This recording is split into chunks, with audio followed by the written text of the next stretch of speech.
That's okay. A worthy bomb. So yeah, to give you a heads up, what we're gonna do, because this came up during Kind of Funny.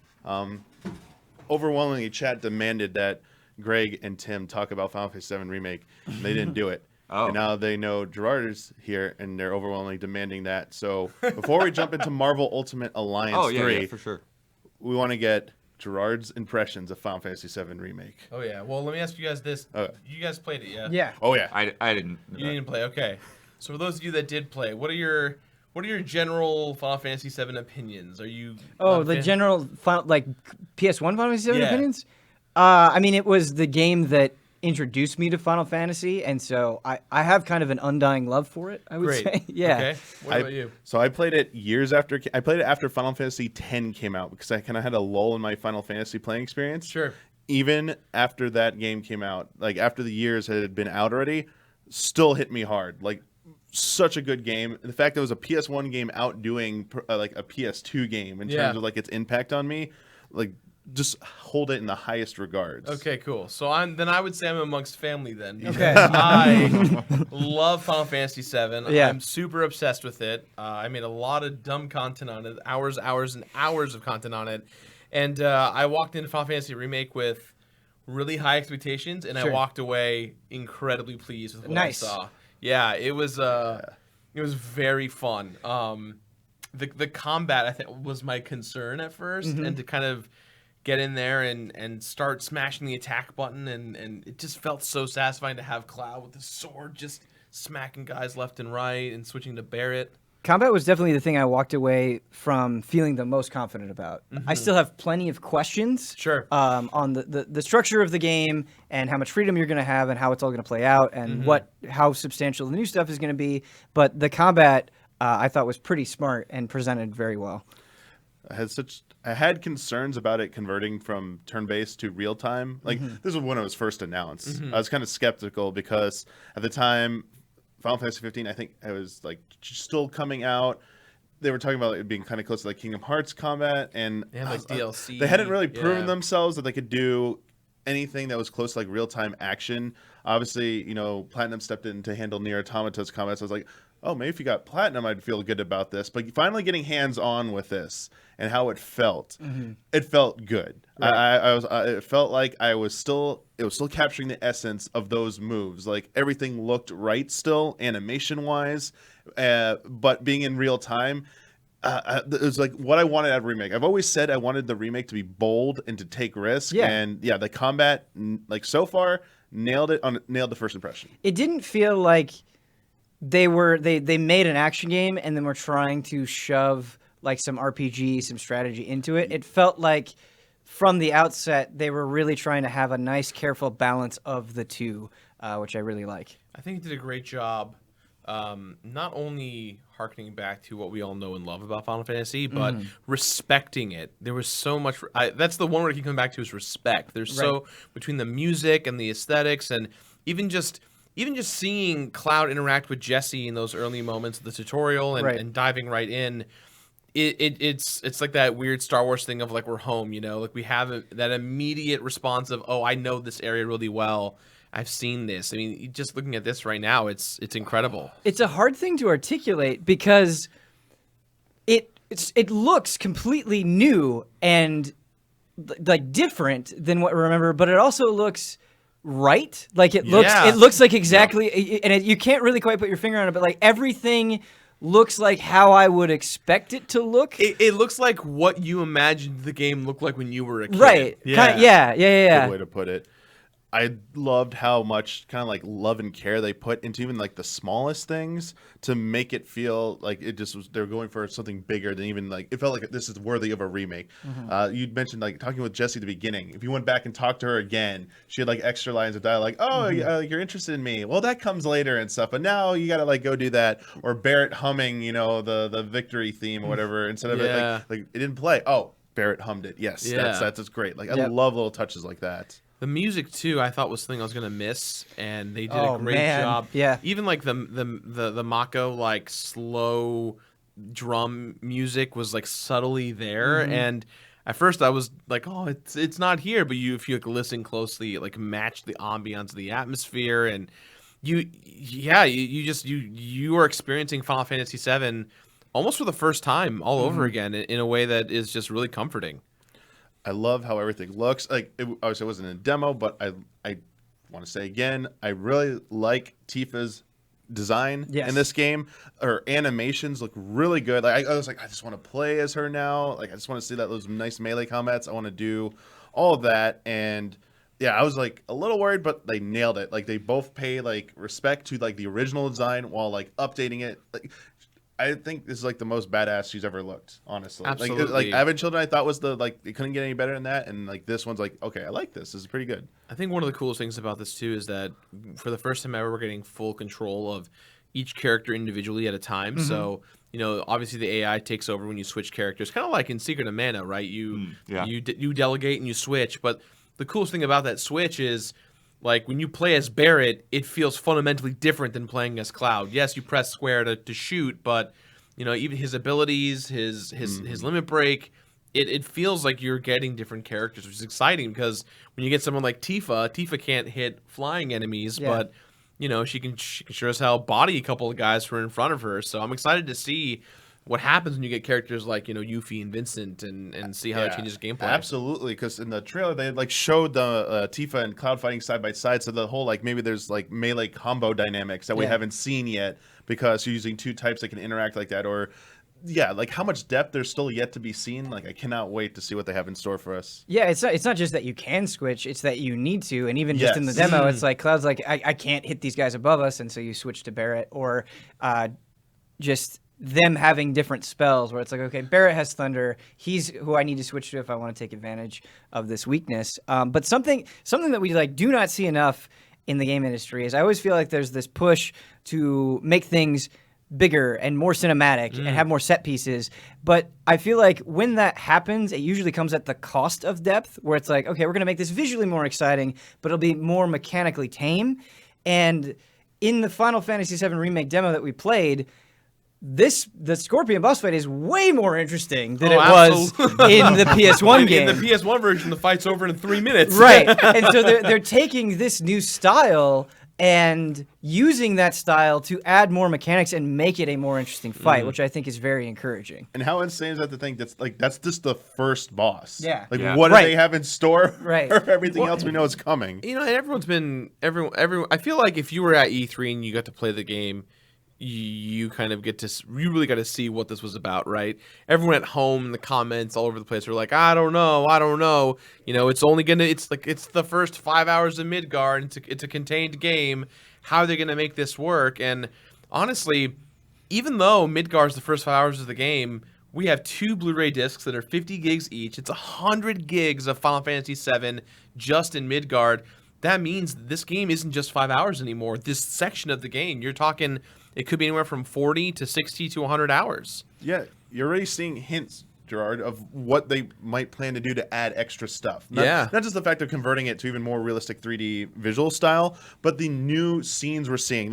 You see a scene at the end of this trailer where Sephiroth shows up in like Cloud's mind, like to mess with him. We saw this weird like Geostigma / Dementor looking thing with Aerith and Cloud when they interacted. Like, they're definitely gonna flesh out the story more. We're gonna see new takes on stuff, and that's gonna take more time. So it's clearly gonna be way longer than like what you experienced in the original game. I feel like people probably, I'm hoping, will be more satisfied when we get the final product for the first part. Right. Well, and I think another thing that may be easy to overlook is, with these scenes like this, like look at all these close-up shots of just them handling items and the pacing of a scene and the cadence of voice acting. Right. Like you can't get through that as quickly as if you were just reading the text and hitting the button to advance the next window.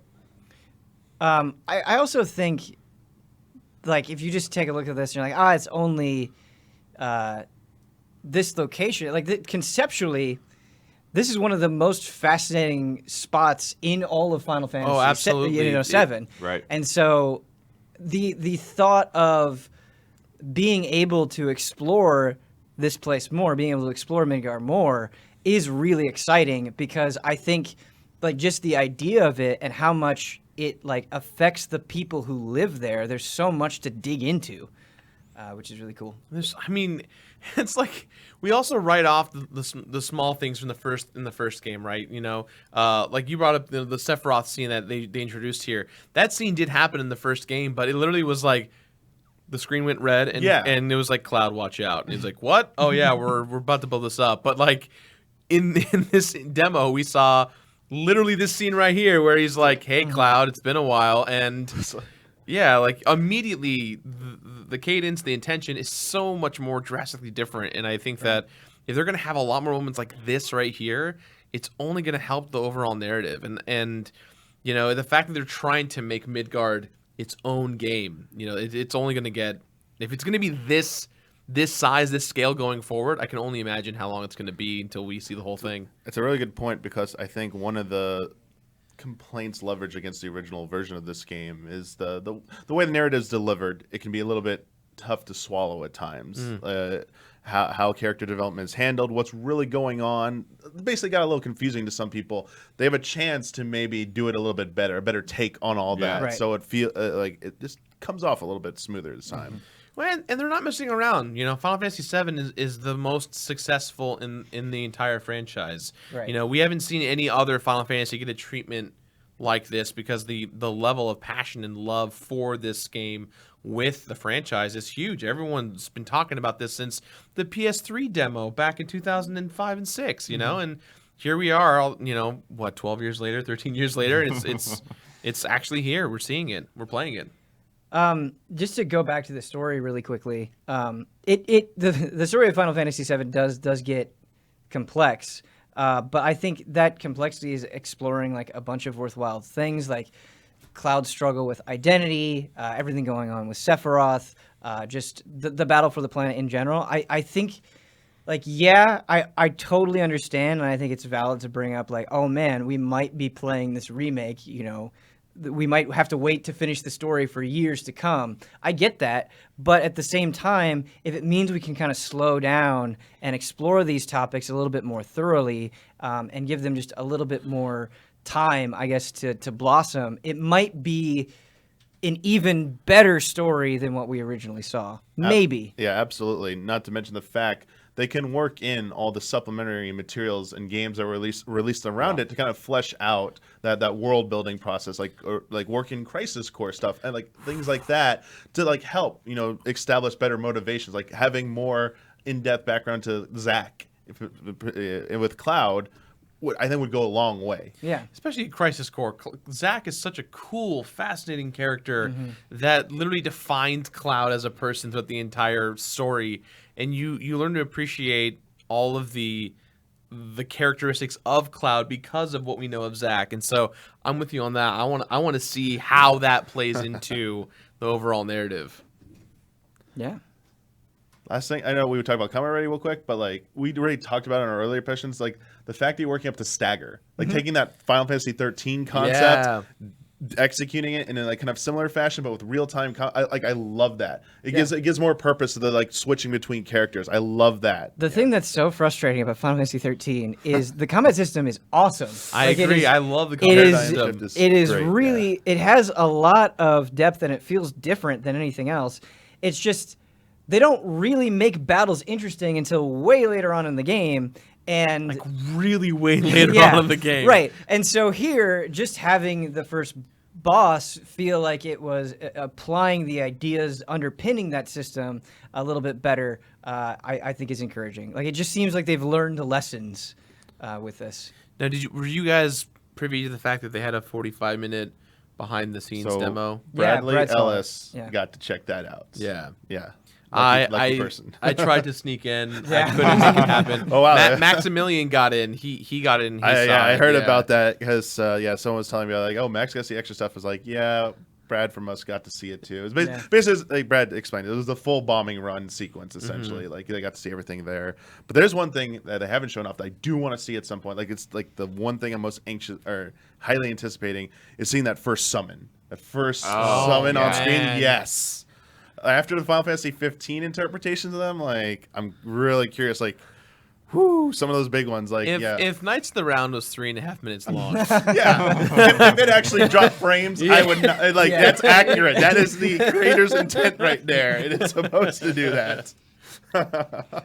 Okay. This is just pure stupidity at this point, but I would love, and this doesn't happen at any other part in the game, but you do Knights of the Round, and it goes, put on your VR goggles, and it's just like you take that journey through all the planets. it just becomes its own VR experience. Yep, and every time you do it, it'll come up with that prompt, and only for Knights of the Round. Yep. Like that, and Sephiroth's Supernova. Right, yeah. It'll actually have like director commentary. It's so long. It's like, so we were thinking about this. Just like You just hear- a film directed by Martin Scorsese appears and just starts. You just hear Nomura, and with his narration of when I was a boy. Oh, so good. Oh man, very exciting stuff. Yeah. But yeah, that Final Fantasy 7 remake, good stuff. Can't wait to see it again. But we also played some more games. Jirard, you actually got to play this one as well. Actually, I'm gonna call this the control room real quick. Jones isn't back yet, is he? Nah. All right, so I guess we'll talk about this without him then, if that's cool. Marvel Ultimate Alliance 3. Might as well. Yeah. We talked a little bit. It was kind of funny. Because So Blood played it, I played it, you've played it. I played it. And Not I. okay. But did you get to check out any videos of it, Ben, or anything like that? I've seen a little bit, just in directs, and then I watched a little bit of something on my own, but not really.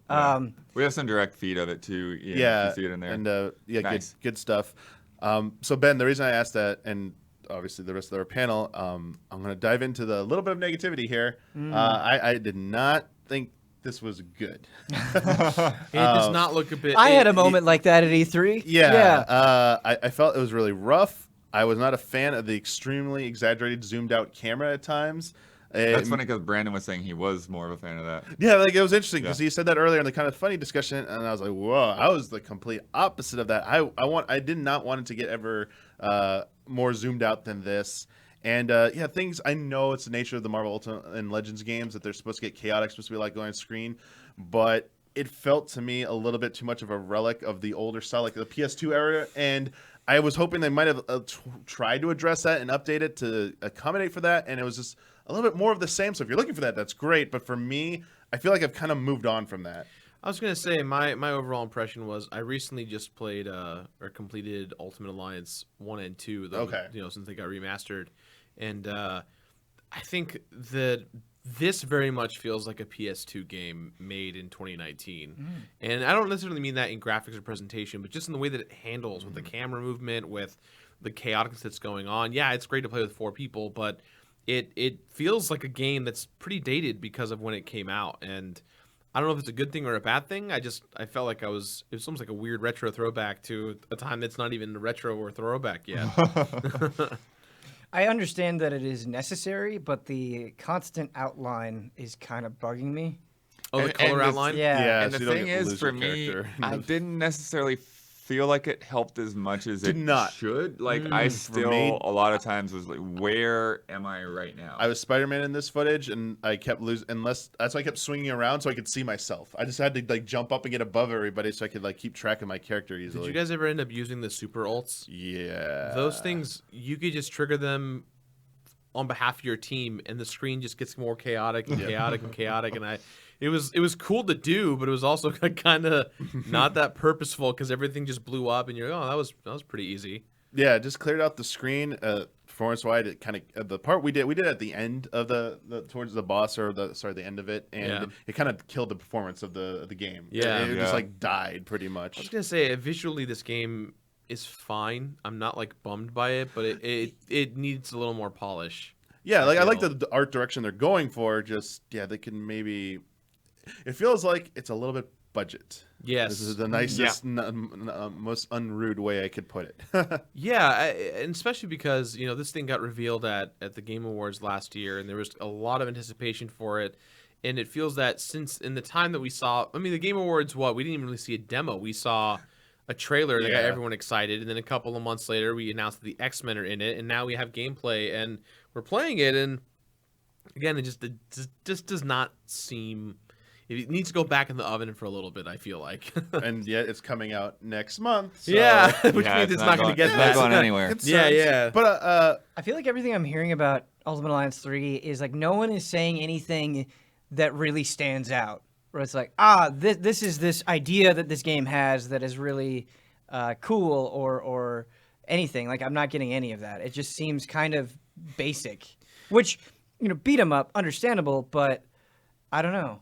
I agree with you. I think this game appeals to the people who've played Ultimate Alliance 1 and 2, and I feel like that's about it. And I think that's the main difference between this, because when Ultimate Alliance 2 came out, we were in the early phases of the MCU, and now in 2019, we just finally reached the climax of the MCU with Endgame. And so now you're going to have millions of people out there who are going, oh, I want to play as Rocket Raccoon, I want to play as Star-Lord, and this game doesn't quite necessarily get them excited to do that. They just get to play as the characters, and kind of like the same thing with Avengers, with Square Enix.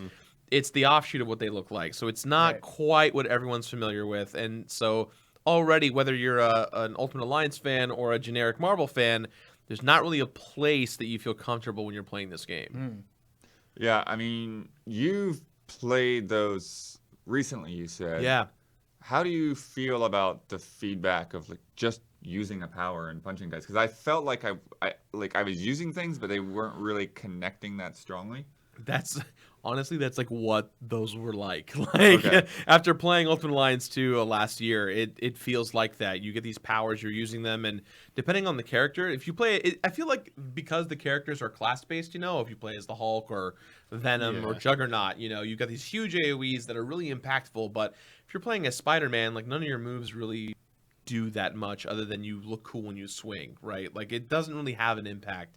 And it doesn't really feel like it does until you get to the end game because of leveling and skills and how you spec your characters out. So I agree with you. I don't know if it's necessarily a franchise thing or a game thing, or if it's just the demo, but I agree it doesn't feel like your powers really do that much. Yeah, because I went with Storm because I played as Storm in X-Men Legends or whatever, and I just felt like number one, like I don't have a chain lightning ability yet, as I would have later on in that game. Yeah. But I didn't really feel like I was able to strategically manage the enemies in the same way to where like, okay, I'm going to set them up for you to come in and combo after me.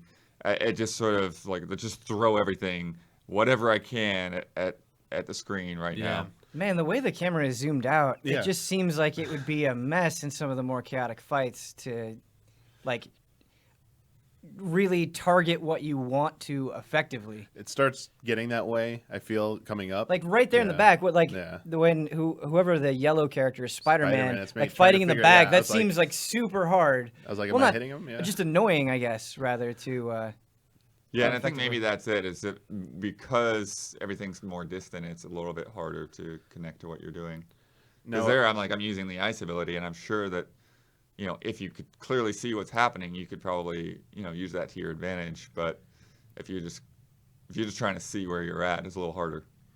Did you pick up and throw your opponents in Ultimate Alliance 1 or 2? Yeah. Because Jones was actually, that's one thing I'm sure he'd bring up. He was asking about that, and they said you could not do that in this version. Oh, okay.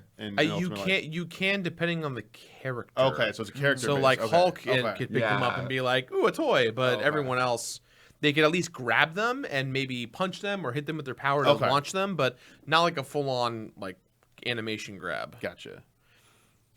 So yeah, I mean, I don't want to be like super down on it. Yeah, but like a demo level, it's 10 minutes, but it's one of those things where we'll have fun going through it, but I don't know that it's super pulling me in. I think the problem is that they wanted to make the sequel to a game that was made 8 years ago, and I feel like that's such a difficult task. Like we've all, gaming has changed, how things are integrated have changed, and I think like it's kind of telling that this feels like this game should have come out in 2011 or 2012, and had it been, we'd all be on the same page. But it's been a while. It's been a long while. I'm kind of curious. There's the ultimate with everybody. Yeah, here we go. It's just chaos. Yeah, it's just wow. Like looking at it again. And I think that's the thing for me is what I at least imagine that I remember is when we would do combo attacks in those earlier games, they were very specific to like this person plus this person, and like it makes sense. Like like Hulk grabbing Wolverine and spinning him around, or like Iron Man shooting Cap's shield and it's like creating a laser circle. Like the combos were tied to the individuals who were doing the specials, as opposed to just a screen wipe. Yeah. I honestly think after seeing this again and after playing it, I feel like it might have been better to try and go for like a Muso style game with this. Might have been like, if you're going for like this kind of level of frantic fighting, lots of enemies, like it might have looked better honestly, and might have been a little bit more interesting. I don't know, and I just feel like it might be a better fit in something that's still relevant today. Like we're still seeing these Muso adaptations, especially like with like Dragon Quest got one, Hyrule Warriors, Fire Emblem Warriors. Yes, thank you. That was one I was forgetting, and maybe a Marvel one would have been like perfect for that. Yeah, I agree with you. Totally. I just people are just so excited for this series in particular and this specific style of gameplay to come back that I don't think it would have appealed to the same group necessarily. But yeah, maybe. I mean, hard to be. I haven't played it yet, so I can't judge too harshly. But maybe it would have been a better game. Like I think, as you all said, if you love Marvel Ultimate Alliance and Alliance 2, and that's all you want more of, you're getting more of this. It is for you. So I don't think on that end it'll disappoint necessarily, or at least we're not. Some of us aren't qualified to talk to those finer points, since we have, aside from Jirard, I don't think any of us have played it in recent. Not in recent yeah. memory. So I couldn't break it down like that for you on that level, but yeah. So Damiani, do you want to just keep going through the list, or what are you so thinking right now? I think so. Before we sat down and I asked Jirard what he had actually played in the list, and Marvel Ultimate Alliance came up. Crash Team Racing was actually going to be next if that was doable. Yeah, totally. If we can go with that. That has footage for it. I have not played Crash Team Racing. Did Brad play Crash Team Racing? I played Crash Team Racing. I actually played it Sunday before the Xbox conference. Cool. Yeah, and so I've got clips in there from about 4 different tracks. I will say that this time around, my driving in particular is not great. The mechanics for power sliding and Crash Team Racing are very specific and very skill-based. Yes, they are. And when I did the previous preview, the first gameplay demo that they had at Activision, Kyle was very upfront with me. He's like, you need to buy the PS1 version on PS3 and play it and practice and get these mechanics down. And when I did that, we can play the whole file. I would just skip over some of the menu things. When I did that, I actually went in there and I did really well. And like I had this great like back and forth battle with one of the game directors. Nice. This time around with E3, I didn't have time to go and get a refresher, and so I was like, all right, I kind of know how this works, but the angles of it really didn't work out for me. It looks really good. Yeah, I really do enjoy the look of it. I'll say it off the bat. Every time I've seen this, a lot of these I mean, it's not a PlayStation exclusive, but these games that were popular in the PlayStation days that are getting these remakes. I'm thinking like Shadow of the Colossus, the most recent one that I played. This as well, like Spyro, also another one. Good Looks series. like it runs really well too, which helps. Like this conversion feels really good. I think this is the same team who was one of the 2 teams that made the original Crash Bandicoot remakes. Yeah, this is Beanox, right? Yeah, I think so. And this those look good too, though. Yeah. I mean, overall, this if you're a fan of the franchise, if you're a fan of the first Crash Team Racing, I really feel like this is pretty damn faithful to what you'd expect from those games. And it's good to be a Crash fan right now. It's good to be a Spyro fan right now, because you really feel the love and passion that the devs are putting into the game mechanically and especially visually. I mean, this looks way better than the original, and it's not even chugging. It's smooth. And I think one of the things that's really interesting about that is they've shown some side-by-sides earlier where the actual layout and dimensions of the track are pretty close to being one-to-one. Yeah. It's just really about adding all of this extra like visual creative detail around the courses. But then they've added in a lot more courses. There's a lot more characters. There's all this extra stuff. Did you just play the game, or did you get the presentation with them? I just played the game. Okay. I didn't get the presentation, unfortunately. I wish I did. Yeah. So when I was in the behind closed doors, they had some things in there that they were talking about. There is this like a Grand Prix that they're going to be having. So it starts on July 3rd. So like Like an online Grand Prix. yeah, like a week or cool. so after Okay. launch. And that's actually introducing a new track with that as well. Oh, that's Wow. a pretty cool way to do that. Yeah. Yeah, and they also have 5 new characters, and one of them, I think one of them is like a reward for getting through the Grand Prix. And so it's almost like they're not That's- doing this a ton from the sound of it. They've got like 3 different ones or so planned out Yeah. for the months ahead. But it's an interesting way of kind of keeping the game alive. Yeah, they're adding new characters by participating in online things. It's like Mario Tennis Aces was doing that. I Yeah. think they just wrapped up adding their last character, or about to add their last character for that. But that was a pretty neat way to keep people involved Have with that. individual skins for the characters. Oh, now. Yeah, wow. there's a lot of skins, a ton of skins, a ton of cart customization. I in never here. knew I wanted the little polar bear in a rain outfit. That's pretty good. The second GP is going to have like a prehistoric thing in there, and the third one they were talking about having Spyro. What? Jumping in, yeah. Yeah. Oh, okay, yeah. Now that there I we did go. hear about. That's gonna be The cool. other thing that is, okay, yeah, that's okay. Yeah. Yeah, I think I'll be all right. Thank you.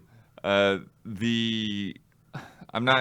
not great on this. The deluxe edition, which I think this game's cheaper anyway, so it's like Yeah. a $40 game. Yeah. The deluxe edition comes with a lot of extra content that some of it I don't think that you can get otherwise. So I'm not really a fan of like splitting things up that way. Yeah, the thing I'm most interested in about this game is the fact, because I played this for that episode of Pop Fiction about. Oh yeah, skip ahead, Ian. There's a couple of times where we have to like reset the track as well, Okay. so just look out for things like that. Sorry. Yeah, no, that was like I was looking at that. Was pretty cool. The nitrous oxide thing about that giant boss character being playable and stuff, and then Yeah. seeing in the pre-order, oh, like nitrous oxide gonna be. I was like, oh, okay, just like straight dropping it there, but getting to pick the brain of the Evan Wells, one of the co-founders of Naughty Dog, Right. worked on this game. The shenanigans they had to do to get this game to run on PlayStation 1 using was it Action Replay at the time Yeah. to boost the memory of their dev system. So and recreating one of a track of another famous kart game as a proof of concept. To see it come this far and look like this, that's going to be something else. Yeah, and so this track here in particular, this is the one that gets introduced with the Grand Prix. Okay. Yeah, but the funny thing about that and the way these things are split up is the devs that were in the room just to like kind of guide us through the demo. He wasn't even clear on those details, like kind of the way things are split up for marketing. I asked him, "This is the one for the Grand Prix, right?" And he's like, "Let me go check on that." And he came Interesting. back and confirmed. For those of you who played it, real Ian, quick, you can skip to the second clip in the next track. For those of you who played it, how did it feel control-wise? Because I'm very picky about kart racers. Obviously, I like most of the Mario Kart games. Sonic Racing, All Stars, I like that, but I don't like Team Sonic. I don't like how those handle. But you two being a little bit more familiar with this, how do you feel it handles, especially compared to the original one? Do you think they improved it, or do you think it handles just well in general? To me, when I did that first preview and I did that back to back, I felt like it really did an excellent job of capturing the way that game feels. Yeah, and the very particular controls. It feels like you're playing a PS1 remaster. Okay. For better or for worse, mind you. Yeah, it feels as if you are literally just going ahead and sticking to what you grew up with, and I think that was the intent, right? I think the goal is we want fans of this franchise to not only love it from what they had when they were kids, but to really remember, oh, this is how it used to be, and I think the game does that really well. Nice. Yeah, and so this course I think was probably one of my favorites. It's kind of reminds me of like the Wario Stadium or whatever. Oh yeah, you know, Mario from Mario 64. Yeah, absolutely. And then we got this crazy shark character, and I think that's one of the weird things for me is like I'm not super familiar with Crash as a franchise, so a lot of these characters are entirely new to me, and so it's interesting just seeing how wild and creative they can get.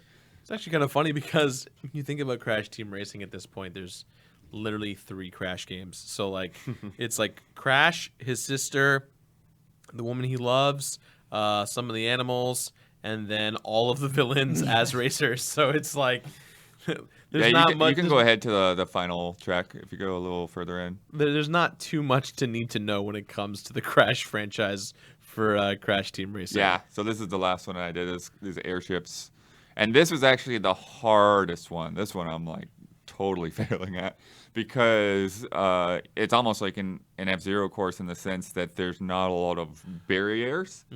So if you get a power slide wrong, you'll just slide You're right gone. off the edge. Yeah. It reminds me a little bit of the Mario Kart 8 course, or I mean, that's before Mario Kart. The one in the clouds and stuff. It was actually, I think, in Mario Kart 7 originally. The one with like up the beanstalk with the clouds, Yeah. and like the lightning clouds, like yeah. But no, I like tracks like that where you have a chance to fall off. It's just like it's chaotic, but it also like really rewards you for like not slamming on gas the whole time. But also when you master it and you are able to like drift and like power boost do stuff without stopping, it just feels so good. This track looks so good. Yeah. The colors.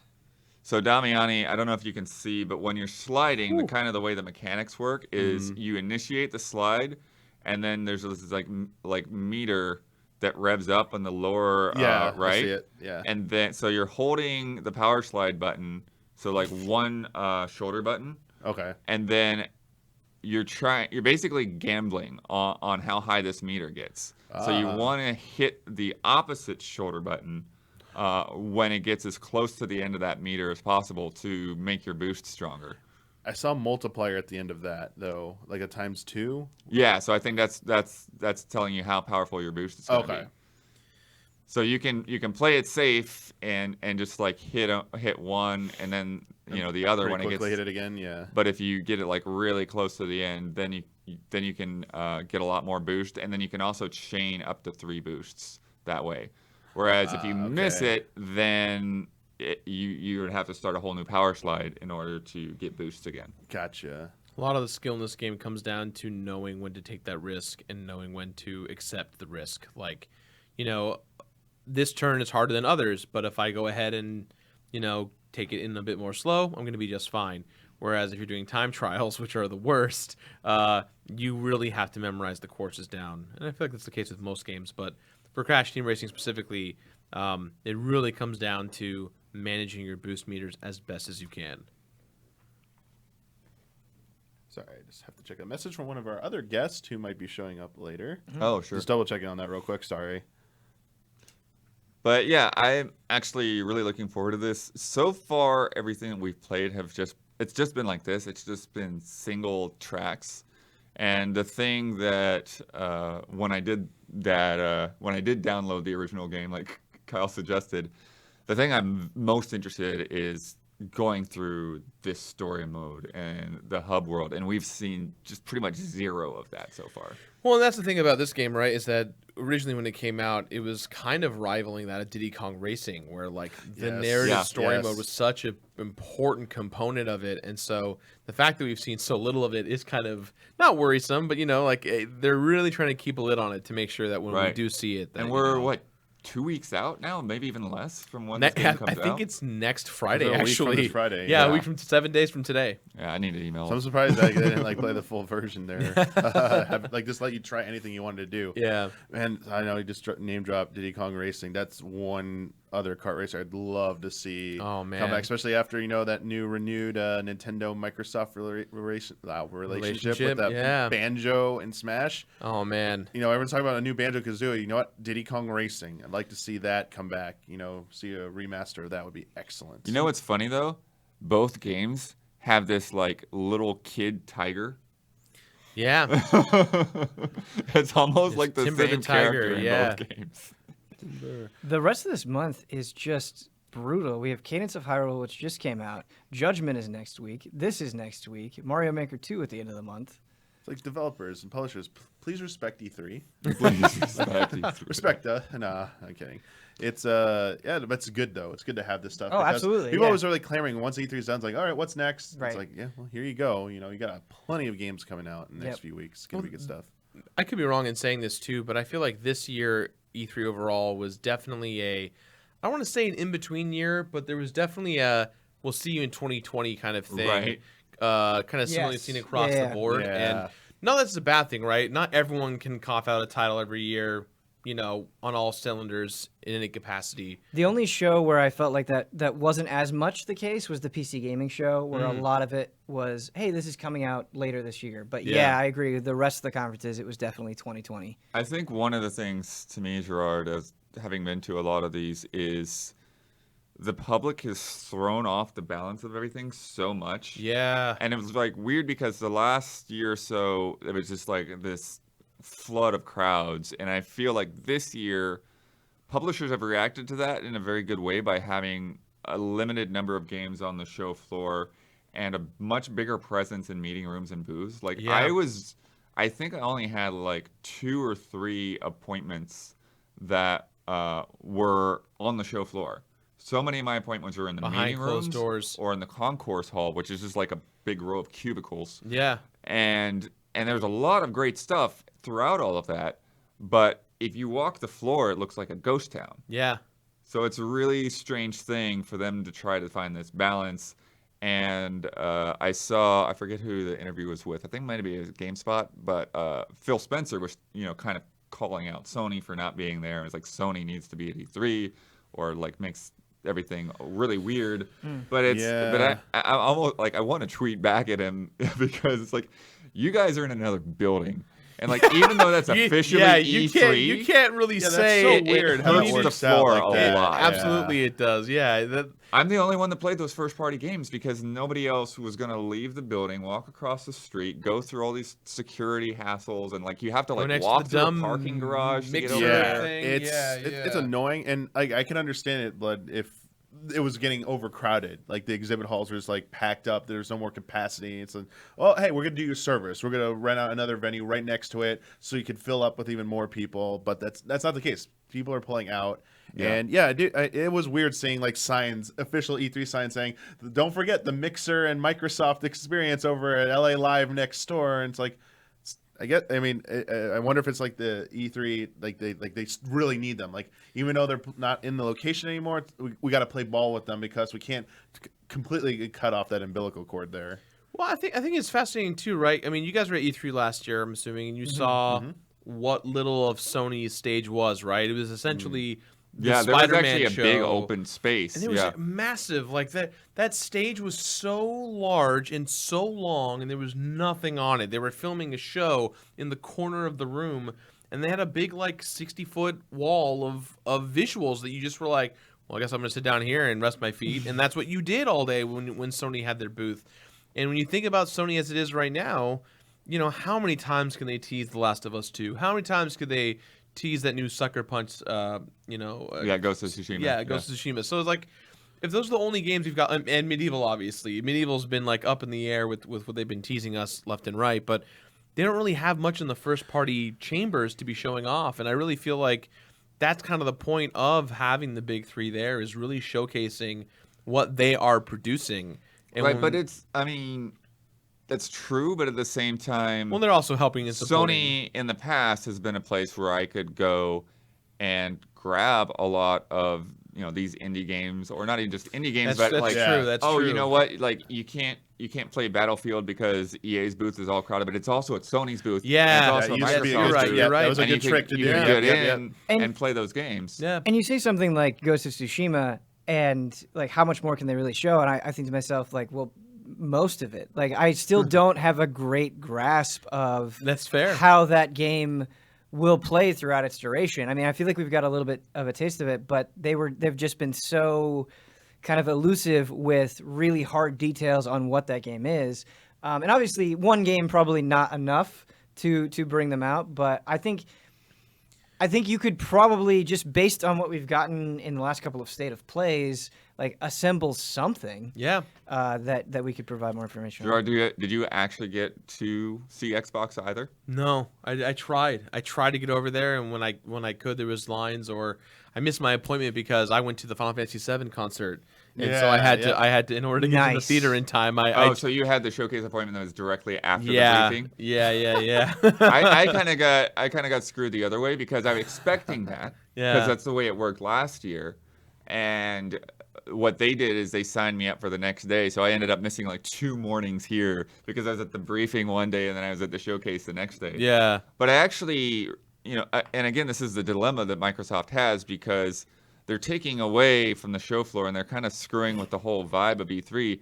But what they have going on over there actually really does work well for them. Yeah. And as a booth, some of the spaces for like the indie games and such were a little bit crowded, but a lot of it, the way they had it organized, it was really good to get in there, get a tour of everything they had. They still had that kind of, they had the crazy Lego McLaren there that actually has like real wheels and driving seats. And like, can you drive that? It looks like you can actually drive probably, that. Knowing them, it's probably drivable. Yeah. So, did you know your lower third says Daniel R. Yeah, I was about to ask. What was this ray tracing reference here? That's beautiful. That was a joke from last night if you guys weren't here. Dang it, I forgot you guys could see this. You can move it back over the other side even if you don't want us to see it. I've been changing everyone's middle names. Oh, I see. I mean, I say it now. Did you see the little thing that Ian threw up there a second ago that they confirmed PSO2 for Switch? Yes, I did. I Okay. did. Yep. So that's cool. Good news. Yeah. I think the fascinating thing about Get it on everything. the culture shift between, I mean, maybe I'm wrong in this, right? I feel like when Sony came out, the PS4, and Microsoft came out, the Xbox One, and Nintendo was struggling with the Wii U, we saw a shift from Microsoft being the king to Sony. They were the ones that were like, we're embracing indies, we're supporting indies, they're the lifeblood of the PS4, we're opening the doors to all developers. And as Microsoft was playing catch up, as Switch kind of blew past Microsoft and caught up and recently surpassed Sony, you saw Sony starting to go, oh, we're not supporting indies as much as we used to. And instead of investing in all these only on PlayStation titles, we're going to just do 1 or 2 of these and then eventually just kind of slowly walk away. And so it's fascinating to me because Sony is still succeeding. They're still doing really well, but they just had no presence here at E3. And I'm glad they did the State of Play thing, but I feel like the past 2 State of Plays weren't anything to really write home about. Like, I think Five Nights at Freddy's VR is not going to make me stoked to see Sony's press conference. Yeah, but at least with the last State of Play, you now know, like, okay, they're going to show big guns when they have them. Yeah. They showed Final Fantasy VII Remake, which is maybe slightly less impactful now just because we've seen so much at E3, but that was still a super exciting moment. And the way they constructed it with the sound beforehand was really cool, just like the sound that it makes when going through the menus.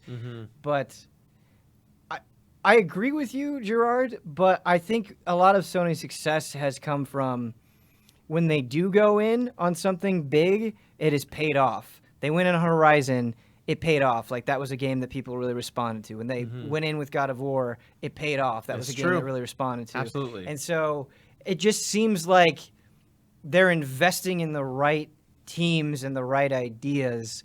And it'll be interesting to see if Death Stranding is also that kind of successful bid. Even if, I mean, when Breath of the Wild came out and Nintendo had it, and they didn't even have the Switch yet. It was Wii U, and we saw just the area that Breath of the Wild was. They only brought 1 game, and they crushed it. Do you think that if Sony had at least showed up and said, hey, we're only showing Death Stranding, or we're only showing The Last of Us 2 as their presentation, would have been better than nothing at all? Because, I didn't get to go. Did you go to the Sony press conference last year? Not the conference itself. Brandon did go to that though. Where you're like you get up and you move. Like, I think what I guess the point I'm making is it a matter of, is it just presentations the issue, or is it a matter of they don't really know how to present what they've Yeah, got. 'cause, like the content of last year's conference was actually really good. Yeah, we got Like, RE2. Yeah, like all the game footage they showed and all the trailers they showed were excellent. I thought I rewatched it before we were prepping for E3 coverage last week, and I was just like, yeah, it was just those weird transition parts and them cutting to like a table like us talking there about their own conference. Like they just cut that out and not gone for that more elaborate like realistic presentation to the audience there, which didn't translate so well for everyone watching it on Twitch, YouTube, wherever. I think it would have gone down a lot better for most people. And I also do agree. I think you're onto something there. I think Death Stranding coming out this year, they literally could have just brought Death Stranding. It would have been jam-packed, and people would have been really happy with it. Yeah. I would have been excited to get I want to get hands on it. That was a perfect thing. I think it has. I hope it's just they're just so busy with other stuff that just things are a little chaotic right now. If we could back out from E3, it will help us out. I'm hoping that's what we're going to see play out.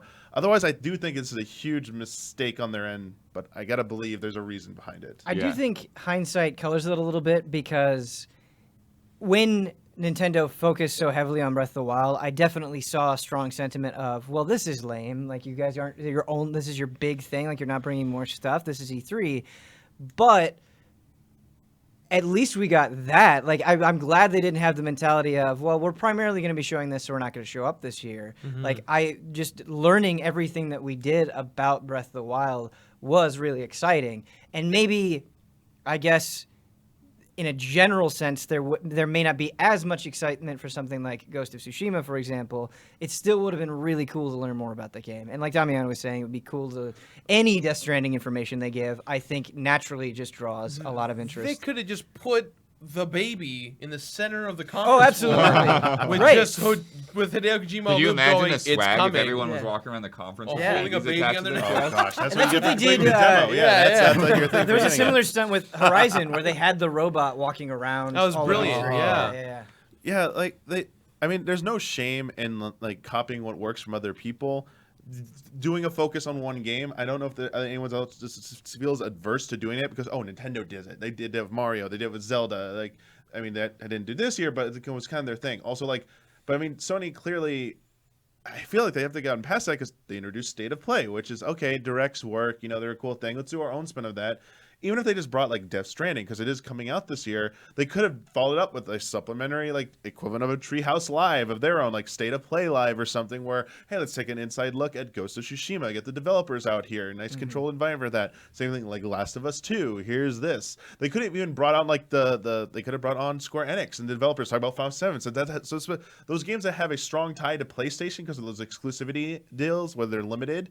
Well, they have a new exclusivity deal with the Avengers game. Yeah. as And well, like, it's so- like they're not leveraging that by not being at E3. It's a little weird that they didn't try and do something with Imagine if Sony was there this year with just Final Fantasy VII and Avengers booths. Like, we can play at Square Enix, but to have the ability to go, you can play this at the Sony booth or the Square Enix booth, not only would have helped with a lot of the traffic issues we were having at E3, depending on your appointments, but it would have let more people experience those games. And those two titles were ones that people were talking about all week long because they wanted to experience it. It's also weird with Shenmue 3 as well because that got unveiled on a Sony stage, and now we have a November release date for it.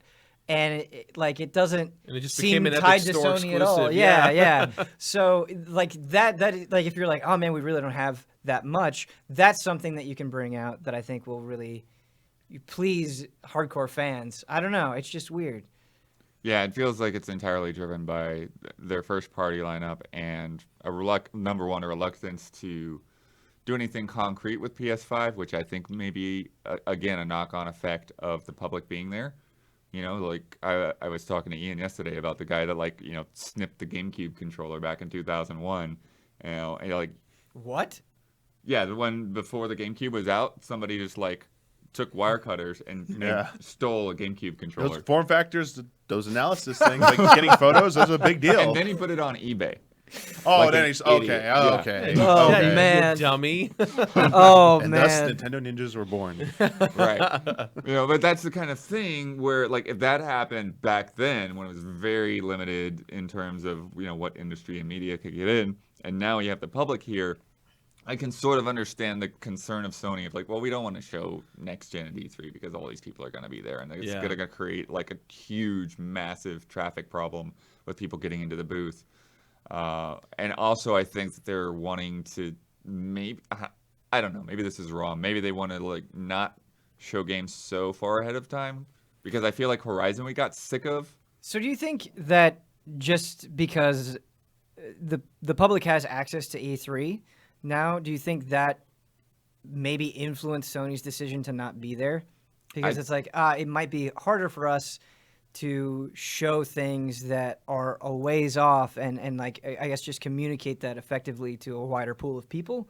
I think so. I think it maybe across the board makes people more choosy with what they put on the show floor.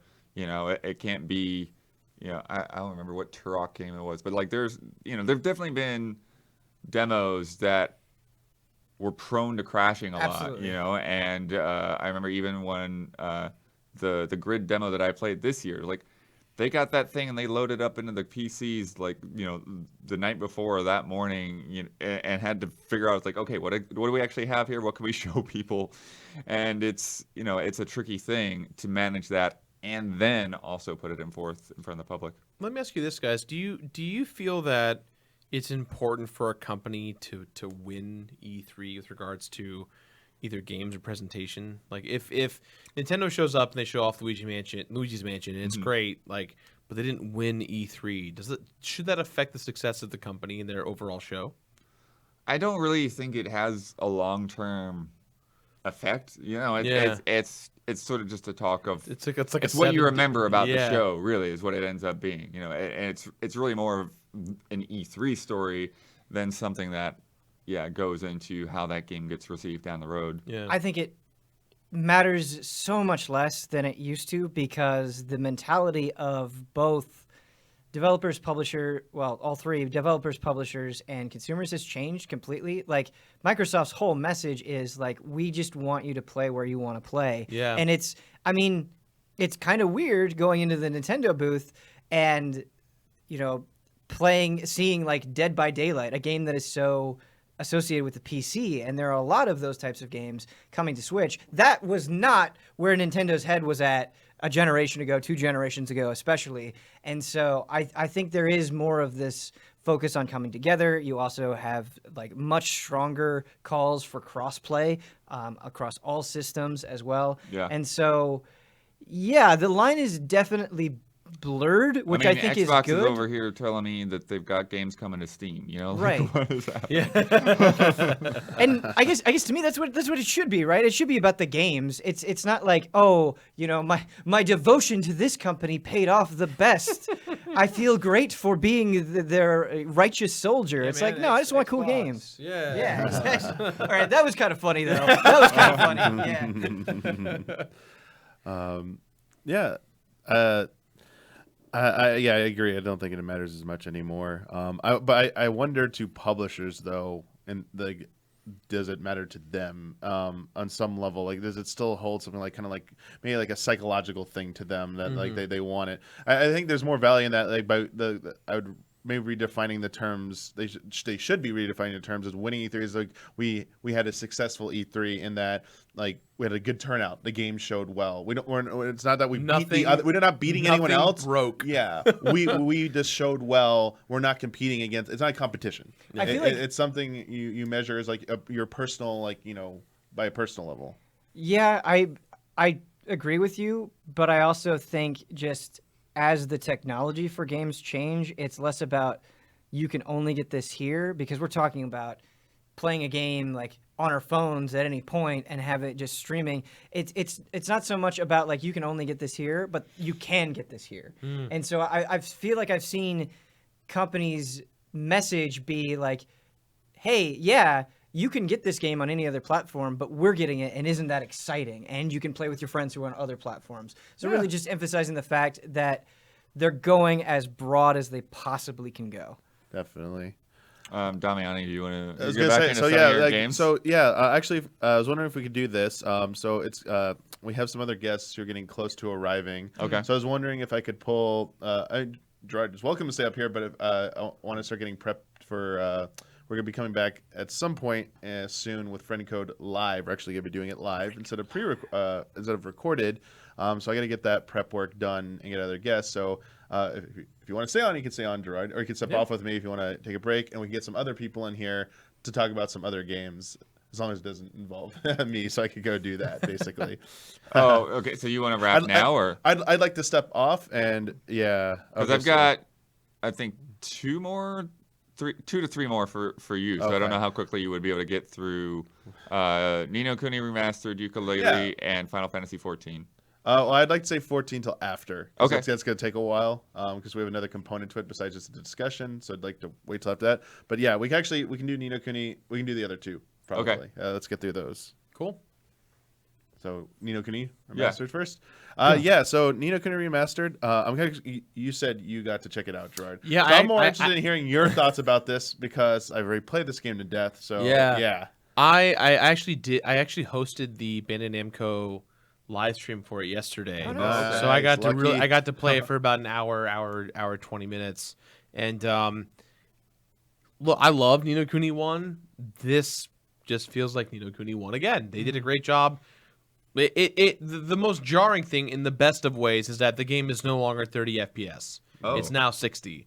Not from the cutscenes, but from the gameplay perspective. So it looks a lot cleaner. It looks a lot sharper. And is that going to be true on every platform? No, actually. Yeah. Okay. This is the tricky part. So the remaster is coming for PS4 and for Steam and PC. However, for Switch, it's the PS3 port locked at 30 FPS. Okay. Yep. So same, and both of them include the DLC. Both of them include all the extra pre-order stuff. So they ultimately have the exact same content, just that technically speaking, the Switch version is not remastered. It's a port of the PS3 version.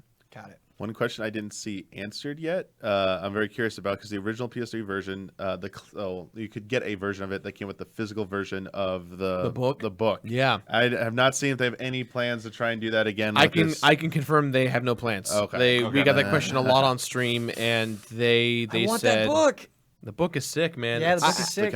Wizard's Companion. Yeah, It's I had so a good. fan of mine made the book Oh, took the wow. PDF. they got the PDFs and yeah, they sent it to me. It's excellent. really cool. That's so Dang good. it. Yeah.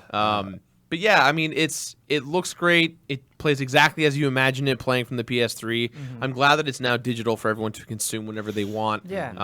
Because we have that generational gap right with PS3 games. Like, I'd love to see 3D Dot Game Heroes re-released. I'd love to see, some of those other obscure, weird Japanese games that we got on the PS3 that were kind of reverse engineered to work on the PS3. And so the fact that we have Ni no Kuni remastered, I think, is a great thing. But other than that, it's, again, if you played it, it's the exact same game. Yeah.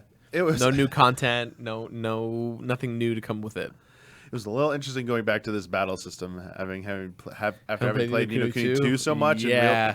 And working with like kind of the pseudo Pokemon system, like everything's on like a cooldown again. Like throwing out your familiars, they're on the timer, and then like you say attack, they're just like doing their auto attacks on a cooldown timer as well. It took about like another minute or two when I jumped back in. I was like, oh yeah, this is how this all works again. Yeah. And I cranked it up back to normal difficulty because in the demo they had it on easy, and I was like, I'm gonna turn up to normal. They set you before Gladiator, the forest, like kind of like centaur looking boss that was in the trailer as well. I got to fight that, and then there's the go reach Alma Moon, which is one of the more notorious parts of the game. I remember originally because they even suggest in the dialogue, hey, these enemies are a little high level right here, so you might want to just like beeline it for there. But there are a lot of enemies that if they see you, they're going to catch you at their speed. And if you just if you don't treat the battle seriously, you will die and you will have to go back. Yeah. And that happened to me like very close to the entrance of Alma Moon, the desert town. And I was just like, oh dear. I was like, yep. Good. I was like, yeah, that was one of the weird things, that there could be these weird spikes every now and then that just happened in that game. But besides that, I still love it. Like the music, I liked hearing some of the tunes that were only in Ni no Kuni 1. Like, again, looked so good. I love them retaining the character aesthetic, like the anime look and the overworld, versus Ni no Kuni 2, where everything went all in to be like they did like chibi versions, which I did not like that. Like Nendoroids walking around. Yeah, I agree. You got a one from a representation of what the characters were like in Ni no Kuni 1 throughout the whole game, whereas with Ni no Kuni 2, while there were way more expansive dungeons and expansive character growth and character moments, I agree with you. The chibi approach just was a little bit on the jarring side. And you'll be happy to know, even though they put me at that part at the end of the forest going to the desert, I backtracked just to go to Ding Dong Dell. Yeah. I was like, I'm seeing Ding Dong Dell. Yeah. This is the best looking place. I'm going. I like, I'm not even asking if I'm allowed to do it. I'm just going there. Just You go come and there. stop me. So it's coming out. I forgot the release date. Actually, it's coming out. It was just on September. September 20th. Yeah, it's like in the next few September months. 20th.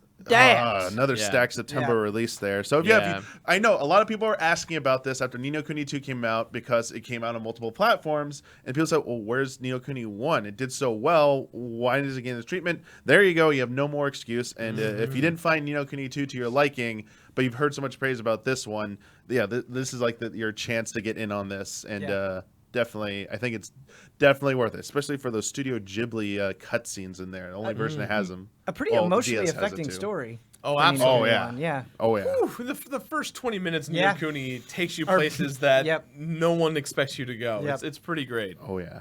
Good stuff. Now, Damian used to got to play the Yooka-Laylee. Yeah, and Yooka-Laylee, the what was it called? Impossible Dungeon. Okay. Impossible Lair. I believe Lair, it's sorry, it's called. Lair. Got it right here. Got my I'm little jealous. notes. I didn't get a chance to You play didn't it, get but to I play this? really, Okay. I'm a huge Yooka-Laylee guy, even though everyone else really wasn't. It was one of my favorite games. So, I know all of you have played some form of Donkey Kong Country Returns or Yes. Tropical Yes, Freeze, so both. you are going to be very familiar with what this game is going for here. So, It's going for tropical freeze. Yeah, it's going for Tropical Freeze. That's like the best thing you can go for. Yeah, just go with me here. It sounds kind of crazy, but Playtonic released this game called Yooka-Laylee that was trying to be like a spiritual continuation of the N64 era, the rare platformers. Oh, it's very directly Banjo-Kazooie. Yes, it was supposed to be it was supposed to be a spiritual successor to Swap the Banjo-Kazooie. animals. Some of the former Rare developers teamed up to make this happen. Kickstarter project that was backed really quickly, and then it came out and. Various degrees of reception. I think it was also like Crash Team Racing and what we said about Marvel Ultimate Alliance, that that's the type of game you were looking for, you got what you wanted. Absolutely. For everyone looking for something else, it wasn't quite up your alley. I'll say that much. So rather than abandoning Yooka-Laylee, something there was a lot of work put into that. Like I kind of liked the concept of it, the character creation. The character designs. Yeah. I mean, they made a whole engine out of it. They made everything, like they crafted a world and story, and they have their own unique style of humor. They're like, let's give it another go, but let's try a 2.5D side-scrolling platformer in the vein of like Donkey Kong Country Returns. I mean, this is just knee-jerk reaction, but like this is just Donkey Kong in a good way, not in a bad way. So but so much of it is. A lot of it is they still retain. So here's what it is. Essentially, it's a sequel. Basically, forget the B guy's name. The Hive B or whatever is back, causing trouble. You're going outside of like the warehouse laboratory this time, because that game you were like breaking in and then you were inside that corporate area for the whole time. Yeah. Now you're going outside. They said it's going to be 20 levels. There's we'll get to it in the footage later. There is actually like a world map that you can go around, and it's kind of like an adventure mode type thing. It's top-down view. There's obstacles. You got to figure out how to like break them to advance. And then you unlock like new paths, which lead you to the new worlds. There are 20 worlds, but you know what? They're doing a Breath of the Wild thing right here. And the fact that you can run right to the impossible layer immediately and try and beat it. Oh. So you can beat the game right at the gate. if you're good enough, you're probably going to be able to just run and beat the game. But here's the thing. They purposely made it apparently hard as heck to beat. And what you get for beating, the incentive to go beat the levels is that by completing each one of them, you get this bee guardian, and that adds an additional hit that you can take in the impossible layer. Okay. So when you complete 20 levels, you have 20 extra hits to get through there. But that's not it. On top of the 20 default levels, Do those work in the other levels too, or is it just no, in the it's just, I believe it's just in the impossible layer. Okay. It's a unique thing for that, because we beat a level and I went to the other one. You have two hits. It's like Laylee can take the first hit, and then Yuka is the last hit, and then you get a death essentially. So they did a pretty typical thing there. Cool idea. Yeah. even cooler, they're bringing back the level expansion concept from Yooka-Laylee. Remember, you could like give it more page things, the and it pages, become yeah. transformed and larger. Well, they're not expanding the levels like that, but they're going to transform the levels. Each level is going to have an alternate version that you can unlock. And the easy example is they give like a level that like looks like standard like this. Now imagine a dam broke and water floods it. Now it's an underwater level for the whole thing. It's got to have its own unique set of like collectibles and a unique guardian bee you get at the end. And so yeah, that's beating all those, you give you I think about 40 of those, 40 extra hits to maybe. I did ask about moves, because that was one of the things about Yooka-Laylee is you had to unlock new moves. Right. Your whole moveset will be unlocked from the very get-go. You're not gonna have to worry Is about it the that. same moveset from? Mostly, it's mostly the same moves. You're seeing some of them, like you can do like a. But if you lose Laylee, you lose some of your functionality. You cannot do like the mid-air spin anymore. Your like roll is different. Like you can't do like this burst roll thing. It looked like Laylee went away for a second, but then came back very quickly. You can rescue Laylee. There's a risk reward thing. They said in certain situations, kind of like Yoshi's Island. Yes, in a it's way. Yoshi. Yeah, It's Yoshi. Yeah. And then there are these bell things later on that will summon Laylee back if you find one of those. Damiani, this is potentially exciting for me because I really like Banjo-Kazooie 1. And when I played Yooka-Laylee at events, I was like, oh, I think I might like this. And then I got the game and I bounced off it pretty hard.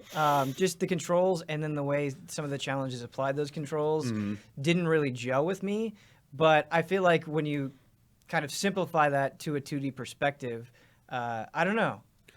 This might be more my style. I think this has a much better chance. I am with you though, Ben. Like visually, these like the technical level, these design of these levels like looks like interesting at the very least. It looked really good. In terms of how it handles and stuff, there is, I feel like it needs a little bit more polish on basically like being more pinpoint with like precision on when you like the roll specifically and roll jumping off things. I think that needs a little bit tiny bit of fine tuning to get where it needs to be. But other than that, yeah, it feels pretty good. I mean, yeah, as you said, there's no shame here. It's going for Donkey Kong Country Returns, but there aren't that many games like that. Exactly. And like, if you can do it well, I'm all for another one. I was reading an article today on the way over that was talking about how the guys who wrote Yooka-Laylee are trying their best to not use the word spiritual successor ever again because of just how much flack they got with Yooka-Laylee.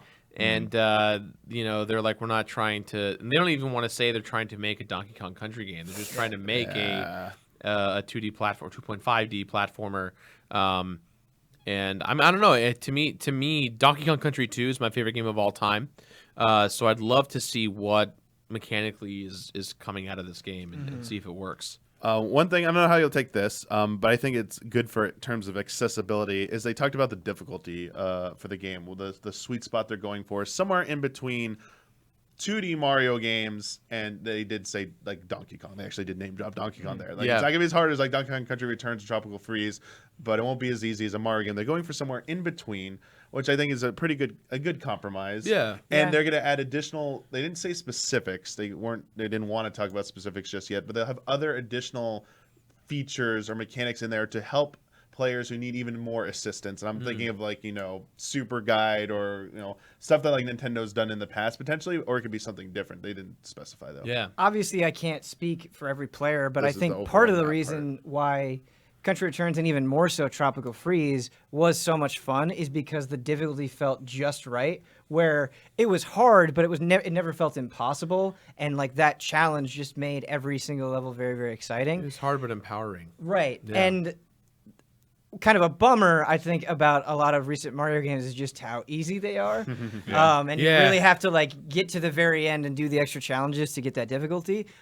So I don't know, but the idea that they have the system in the game where you can just immediately try something super challenging if you want to is a pretty cool way of handling that, I think. Yeah, I think that's a good thing, a good point there about that. I do agree that I always personally I love the challenge level of both Donkey Kong Country Returns and Tropical Freeze. I feel like the controls are so good in that everything there is fair. One thing I did like about this is that I didn't outright die in any level, but I did get like hit a lot because there's one example is they have these like kind of like spinning saws Yeah. that move in irregular patterns, and they kind of like don't come to like they don't continuously move. They come to like a So slow this is stop. the overworld you're talking about? Yes, this is interesting, the yeah. adventure map. They throw some curveballs at you where like you can't just race through. You got to stop and evaluate some like situations and figure out a best way forward. Otherwise, you're gonna get penalized for just like leaping in blindly. But yeah, that's the overall thing. It's cool because it doesn't look like just an overall map. It looks like just a different style of playing through a level. Yeah. Just a clarification. So you said there were 20 worlds you could play through, or 20 levels? 20 levels. Okay. So there'll be, and there's alternate versions, so there'll be 40 total. 20 individual books that get turned into another level, Okay. Yes. essentially. Yep. And yeah. So it seems like it might be fairly short then? Yeah, because think about it. If I was wrong on that, it was 20 worlds with multiple levels, Right. and then they had like extra versions of those. That would be massive. Right, That's right. like the largest platforming game ever made. Well, that just asks a better question. How many levels is too little or too much in a platformer, right? Like Donkey Kong Country 1 probably had a little more or less than 20 levels, and so whether they were the same designed, the same themed or not. So Yeah, I don't think it being relatively short is a bad thing. As long as the quality is consistent all the way through. yeah, absolutely. And you're seeing here in the footage, like you need collectibles to unlock like that key to open this path. There's a bomb plant. They bring back like the tongue mechanic where you could like get that. They're like Bomb has been planted. I don't think it's there. There's like there's a part you could blow up, like a stone or slab thing that you can break, flipping switches, all this type of stuff that is in the overworld. Just little fun things to do. It didn't seem too terribly involved. Yeah. But just something to make it more interesting is simply like move to next level, move to next level, move to next level. And, like there's enemies here too. Yeah. So yeah, it's a light adventure mode. Yeah. Pretty cool. Yeah. That was it. I only got to play 2 levels. And see the overworld, and like didn't see like any kind of boss battle or anything like that. Okay. So that's like one of the questions I still have in my mind is if they're gonna do those and how those are gonna actually play out. Yeah. Because those were a part of the last game, and I'd like to see those. They're an important part of a platformer, in my opinion. Cool. So I think the next thing we're going to talk about is Catherine Fullbody. Do you want to go ahead and Yep. and head out and prep? Sure. And then I don't know if Brad or anyone else wants You wanna to stay on? get in on I can it. stay on. Yeah, I Yeah, played. the, for sure. Huber would be the other person because he was with me at the appointment. But But Brad may be interested. I'm not sure. yeah, definitely. I love Catherine, by the way. It's one of my favorite games, and I'm super stoked to play it. Catherine is always so hard for me because there's a ton of that game that I love, and I actually thought that like the puzzle stuff was really cool, and I love the concept for the story and a lot of the interactions between characters. It was just like the resolution of that story that kind of left a sour taste in my mouth, and I was like, man, like I would have changed this or that, and so the ultimate narrative kind of disappointed me. But it's a game I want to see more Catherine. Yeah. For a long time I've said I would love to see a Catherine 2. I would love to see where they go. Yeah. And I think what's cool about Catherine Full Body, and this was really sold in the demo, is it seems like the changes are pretty substantial, not just with the new character, Rin, but how you perceive the relationship between like Vincent and Catherine with a K, for example. Yeah. Because one of the coolest, so we were in chapter 4 in the demo, and at the end, you saw a flashback to Vincent and Catherine with a K in high school. Yeah, and that's awesome because in the original game, you really just kind of see them like very much later on in their relationship. They know each other super well. Yeah, and they're already in that turmoil state. Whereas like exactly. we see them when they were kids and how she Right. was treated by other boys in school. Right, Huh. right. And so just adding more depth to those characters in that kind of way, I think could be really awesome. And the last thing to say, I guess, regarding the story is how prevalent it seems like the new character Rin is. In the demo, they showed off the intro with her where her and Vincent first meet. But then also, before you would do a puzzle level in Catherine, you kind of have this little hub where you can go and you can talk to other sheep, and then you go in the confessional You have and to you make answer the choices. very Yeah. personal questions. And she's like there in that area playing the piano. Mm-hmm. So she's definitely I guess somewhat of a consistent presence, even when you're in this kind of demonic place. Yeah. But beyond that, those were the only like huge things to kind of glean from the story with the demo. Unfortunately, you didn't have, outside of like the anime cutscene that they did with Vincent and Rin first meeting, which I believe they've already shown off in the trailers. You didn't really get a sense of like them interacting at all, or any correct, yeah. decisions specifically involving Rin. Yeah. But you do get a sense of the gameplay, and I think that's really where the bulk of the demo was focused on, because you can play either the original mode or you can play Remixed. And Remixed is harder than the original mode because they add new blocks. And they really, I mean, it's been since like 2013 since I've played Catherine. Yeah. So I was definitely rusty, but the new blocks definitely threw me for a loop. Because in the demo, you have basically like giant Tetris shapes of blocks. So when you pull them, you're pulling out like this entire section. And some of them are very weird shapes. And like in OG Catherine, if you pulled one block into the wrong spot, you could kind of manipulate the other blocks to kind of work around that mistake. Whereas here, where it's like, oh, this thing is so huge, you don't quite have as much flexibility to do that. And so I think depending on what your strategy was for OG Catherine, you're definitely going to have to think a little bit differently here to solve the problems. Yeah, Catherine's a really, it's like, I call it reverse Qbert, where, you know, Qbert is like you're going from the top to the bottom, and eventually you end by highlighting all the panels. In this case, you're usually running from something or someone while trying to create a ladder to get to the top. And the fact that the narrative is so intrinsically connected to this plot of Vincent running away from his problems, right? Like in the demo that I played, I'm sure the same when you guys played, one of my favorite / least favorite bosses in the game is the baby. Yeah. Catherine with a K reveals that demo. he's pregnant, or she's pregnant, and Vince freaks out and goes, "Oh my God, I'm gonna be a father." And so that level is all about how, you know, I don't want to be a dad. I'm going to be a bad dad. What's going to happen? And so in this boss fight, you have a baby who's like, you know, don't leave me, Dad. It's demonic and possessed, and it's coming after you. And so it kind of adds this urgency to climb and build your way to get out of this nightmare that is being a parent. And with Remix mode, it definitely kind of takes that panicky approach and makes it worse because,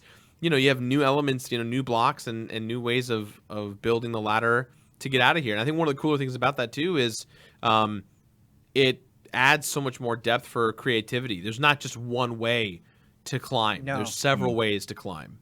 And just because like you have the pressure of a giant baby chasing you, Yeah. It will like shoot these like not beams, but it'll like send these blasts at you, and if it hits you, you'll fall all the way down. And so even if you die, like sometimes just because of the pressure of the situation, you might be solving it differently than you did the first time you got through this section. And so it's kind of this intense mix of like planning and being able to think ahead and responding to whatever your current situation is.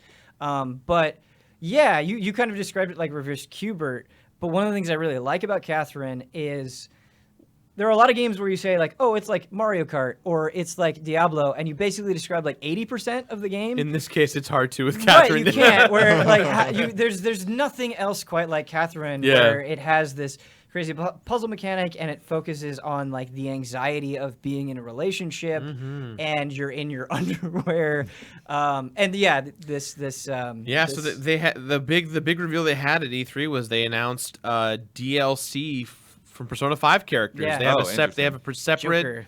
they have a separate Persona 5 themed level in which you play as the Phantom Thieves, and you know, all voice acted and everything. It's not just multiplayer skins. There's an actual campaign, but in this case, what we're seeing right now is in fact just a multiplayer skin, which is great because I mean, I don't know about you guys. Persona 5 is one of my favorite games. I think it's great. We're fans. Yeah. They definitely they're definitely getting their money's worth in regards to using the engine for Persona 5. I mean, I was talking to the devs, and they basically rebuilt Catherine from the ground up using the Persona 5 engine.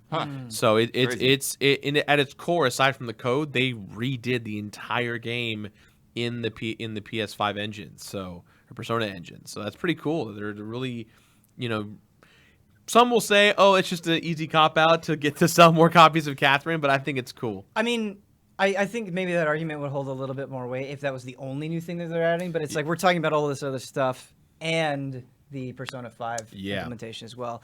And there's another new mechanic that I didn't remember right away, but is worth bringing up, is this auto mechanic, which you can turn off. You don't have to use it, but if you want to use it, it's available for you. So when you die, the text auto will appear on the screen, and he'll actually just automatically go and move and solve some of the puzzle for you, and it's just kind of like easing the tedium of redoing the same part over and over again, where it's like, okay, we'll give you a little bit of a boost and get you caught up to a point that you like haven't seen before. So that's nice. And they were saying that if you want to, you can pretty much auto the entire level. So you have different options for how you want to play the game. The reason why they did that was because apparently in the Japanese version of Persona 5, or not Persona 5, sorry, Catherine, originally back in the day, they assumed that we as Americans and the European side of the world they would find it too hard. So what they did was they basically took their difficulties and shifted them. So hard mode out here was normal, and normal out here was easy. And so in this version of Catherine, they fixed it. So it's now gone back to easy, normal, and hard. But for easy mode, they added the auto function in case you're the kind of person that goes, you know what, I just want to enjoy the plot. Well, that's it, because I actually was playing the demo on normal, and it still had auto. So on easy mode, the auto takes you straight to the top, literally. Gotcha. Whereas on normal, it does bursts of it. So if you're playing on easy and you're going, you know what, I just want to see what happens to Rin, Catherine, and Vince, and then you just go boom, touch of a button, you're at the top. Cool. Yeah. Very cool. Next up is a game I'm actually really excited about. I don't know if you got to see this at all. It's Cris Tales. I'm so excited for Cris Tales. I want to play that demo. Is that the one that's based off of the... No, that's not... No, okay. I was thinking it was the one based off of the old Muppet movie. It has that great there you go. Yeah, this is a good look style to it, and like the past, present, and future simultaneously gimmick that it has. Yeah. So this is done by a Colombian studio, which I think is... That in itself I find really interesting because there's not a lot of developers that we see from there. Yeah. And so even though they're not trying to set it in Colombia or anything like that, they're saying a lot of the design, like a lot of the fashion, some of the architecture of the cathedral is based on a cathedral that they know. And so there's just a lot of that influence in the visuals. I just want to beautiful. take the artist of this game, and I just want to hug them. Like, it's so inviting. Yeah. Yeah, it's a really gorgeous game. Everything is very, very clean.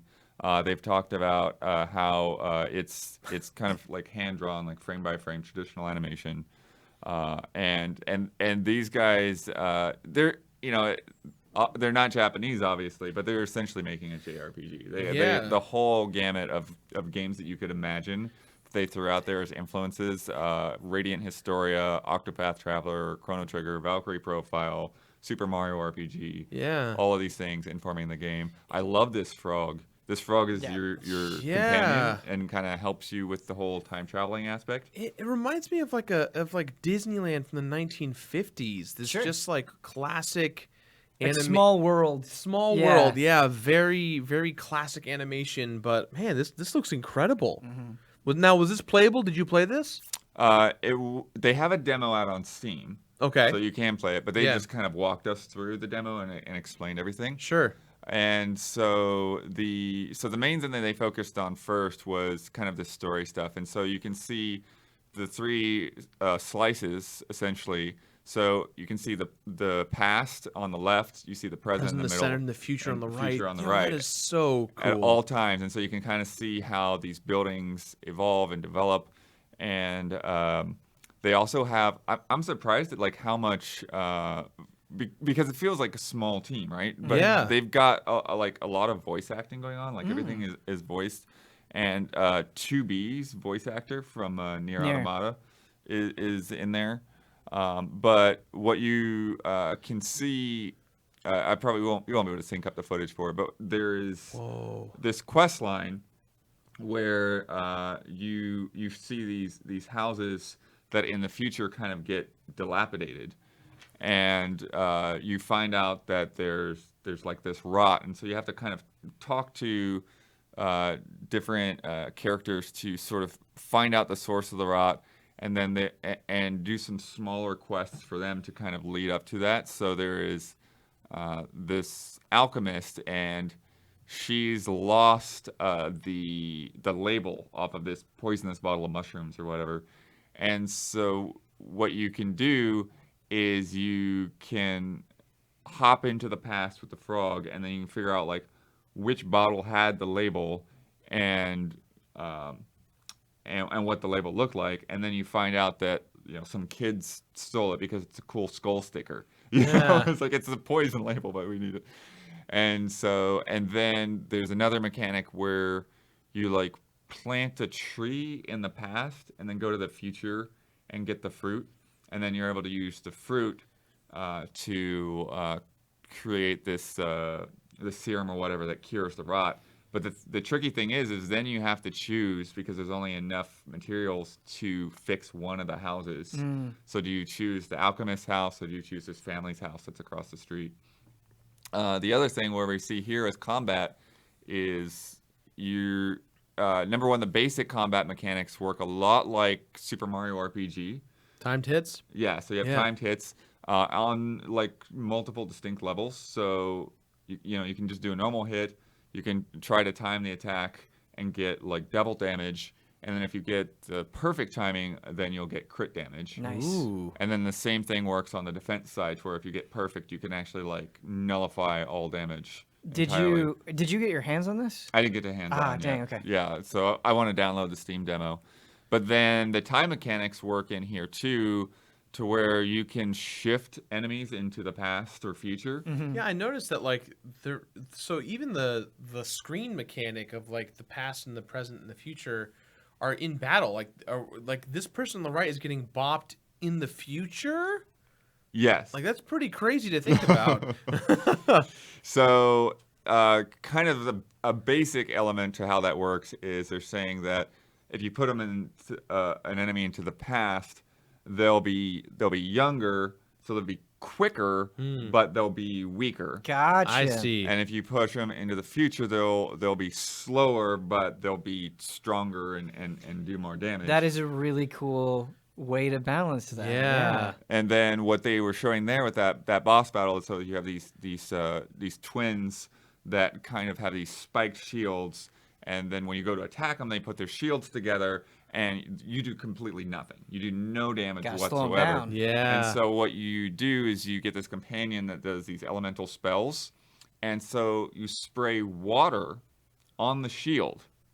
Then you shift them into the future, the shield rusts and cracks, and now you can do damage against them, but you also have to worry about them being able to do more damage back against you. That is so clever. That's like it's time travel done in a really fascinating component. That's so rad. That is really, really clever, but it would be something where there's definitely a lot of steps there. And is there like the frog being like, hey, wait, you should maybe try this idea? Or are you kind of like left to your own devices to figure out the different combinations you can do in the different timelines? Yeah, I mean, I think because this is built as a demo and kind of tutorializing a lot there, it's kind of hard to say how much they'll lead you by. But in the demo, was there... there's definitely a bit of that here. Okay. And again, it's a guided demo, so it's like they explained it and just went through it, so it's not like a chance to really get a lot of experimentation in there. Sure. I'm curious, again, if we hop into the Steam demo, just how much more you can do than just the critical path that I saw. Yeah. And I'd love to get an idea for how that timing feels with the critical hit Yeah, and definitely. completely nullifying damage. Really cool. So I wanted to actually sidetrack the conversation for a second. Yeah. For sure. If you guys will indulge me. Of course. Did you guys get a chance to play Mario Maker at all? No. Or Mario Maker 1? Mario Maker 2. No. At 'cause any it of the wasn't... preview events? Oh, no. Yeah. So I thought since I was Where coming, was it, if anywhere? there was one in New York a couple of weeks Oh, ago. okay. Yeah, I didn't go to that one. But I thought it'd be cool to talk about the Mario Maker 2 Invitational because as you guys may Yes. know, I was Right. actually there. We watched you. Oh, thank Yes, you. yeah, Oh, yeah. yeah. So actually, funny story is that they gave out medals to everyone, but I didn't get a medal while I was there, and so when I was on my last day of E3, they gave me the medal. So I thought Nice. I'd bring it to show it off and to kind of show you Yes. guys. It's pretty cool. I don't know if you can see it on camera, but it has the date on it.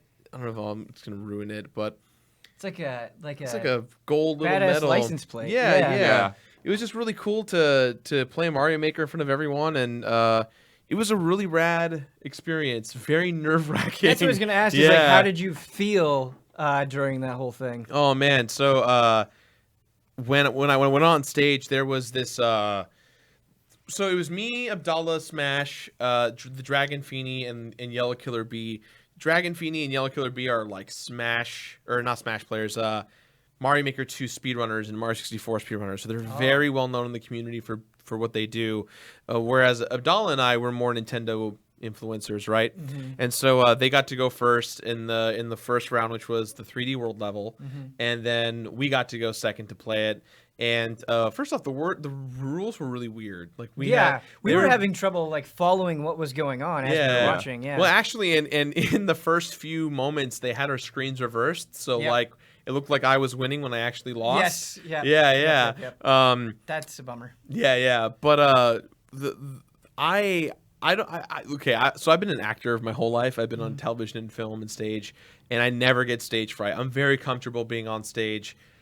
I got on stage and I had a panic attack. Oh man. I was freaking out, and it's because they made me and Abdallah wear these like noise generating headphones that like made noise in our ears, and then we had to wear isolating headphones as well. And so like all I could hear was like my heart bumping and thumping. And you had the blindfolds And I had the on, little Mario blindfolds on. Yeah, and so I took it off and I couldn't see or do anything for like 5 minutes, which is why I got bodied so hard in that first round. Oh, wow. And I had no idea what was going on, and I thought they didn't explain the rules to us that well, so I thought it was over. Like, oh, well, I'm out. I humiliated myself in front of thousands of people. I'm done. And then in the second round, Abdallah and I came back and did the co-op level, which is really cool. But yeah, it was a pretty intense experience considering how little we've seen of Mario Maker. The fact that Mario Maker 2 wasn't at E3 was a very interesting choice because there was I didn't understand it. Yes, it comes out in 2 weeks, but we didn't really get to see that much, even in the Nintendo Direct from a few. It's that one right there. That's the finals. That one right there. Yeah. So this was like super surreal to see after the fact. Yeah, I'm on the right there. It was tough, man. It looked very hard. Yeah. Yeah, it was very scary. I have to give credit to you because, especially as the competition went on, you seemed pretty composed. Yeah. I got better and better as the competition got more fierce. Because in that first few rounds, I was pretty devastated. But You know we were screaming at you right here, right? yeah, about jumping, absolutely. Yeah. Well, so I wanted to run, and I knew I should have run, but I didn't know whether or not the blocks were slippery because at this point I interpreted that everything was slippery based. So I thought if I ran on it that I would slip through the cracks, and it was like trying to purposely troll me. So that's why I jumped safely. Whereas Abdallah obviously figured it out. You can just run across. Hey Jirard, I had a question about this Yeah. actually. I was wondering every time on Abdallah's footage he like jumps up into the left of the block after activating it. Do you know why he was doing that? I have no idea. Because he kept killing himself that way. And I was think like, why are you he doing I that? think he just messed up. I think he kept trying to second guess his movements. Oh, okay. I thought there was like some secret I didn't know about. No, not at all. I think he just messed up. I can imagine in a situation like this, when you make the smallest mistake, suddenly your brain just kind of like is so focused on like, oh God, I messed up.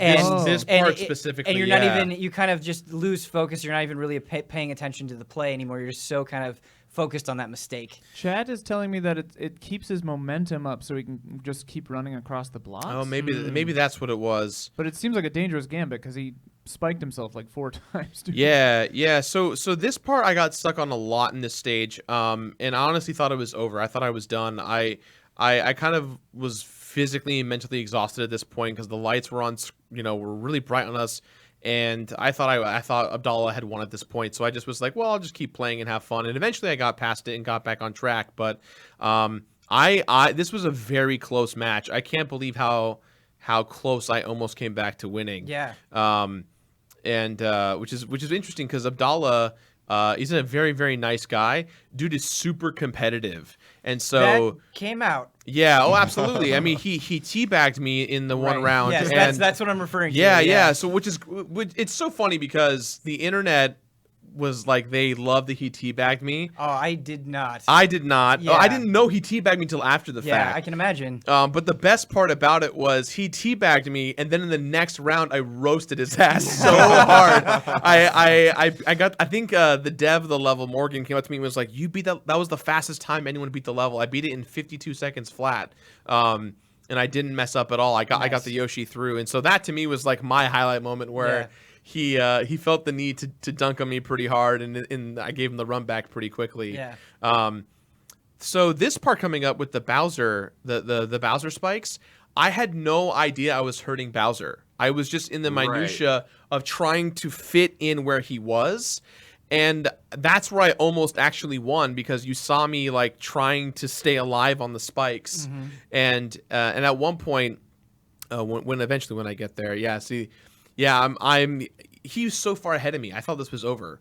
But this last screen had so much going on and a lot to figure out where it's like, okay, And even we need to hit him. when those spikes were hitting, it's like we could see Yeah. the hit happening, but Right. it's like how many times do you have to go through this right? And crazy? it's Yeah. like, oh, the spikes come back, and just a bunch of small realizations. Yeah, at this point, Abdallah was yelling a lot, and that was the one thing I could hear through the headphones because the headphones were really crackly on set. Like we were hearing all kinds of messed up noise, and so we could hear the announcers and we could hear each other yelling and screaming. And so at one point, I looked over and I saw what Abdallah was doing, and I realized that he's doing it wrong, and I corrected myself to do it better, but. Then he couldn't do what he was trying to do, and that's when he figured it out. Oh, I'll just jump off, and so that's when he ended up winning because I was trying to figure out. Oh, maybe I can jump back into the claw, or maybe I should just wait until the spikes come down. But overall, it was a lot of fun. It was definitely so nerve-wracking. I can't believe how scared I was going into it, and the fact that I was able to keep myself composed as it went on was really cool. Yeah. Well, props to you for doing something like that. I feel like I would just faint on stage in that kind of situation. So Thank you. Yeah. Thank you. It was really hard seeing the feedback afterwards because everyone online. This is the most fascinating thing about this stuff is that people don't realize that this was the shortest part of this Saturday, right? This was the shortest moment. Everything that went on was for the Splatoon championships and for the Smash Bros. Championships, right? Yeah. This was a commercial for us to show off all the fun features in Mario Maker 2, and the Mario Maker speedrunning community was not happy that I was there. They were like, "Why is he here? He's a big Nintendo influencer. He shouldn't be here. Why not get Panga? Why not get all those, all the better Mario Maker representatives?" And at first I was like really hurt by it, and then I realized like it's not my decision. If Nintendo calls you and goes, "Do you want to be in the first ever Mario Maker 2 Invitational?" Yeah. You would say yes. Simple as that. And so once I got past that hump, I felt like everything just kind of fell into place, and in the end, I ended up having a really good time. That was my read on it immediately. That it wasn't this like ultra hardcore competition where it's like you get the absolute best players in the world. It was just let's show off the game and have good time, like just good natured competition. Yeah, which is good. It was good natured until it didn't get good natured. Right. Well, and that was so surprising why it stuck out to me. I was like, whoa, that's a weird vibe for this thing. Yeah.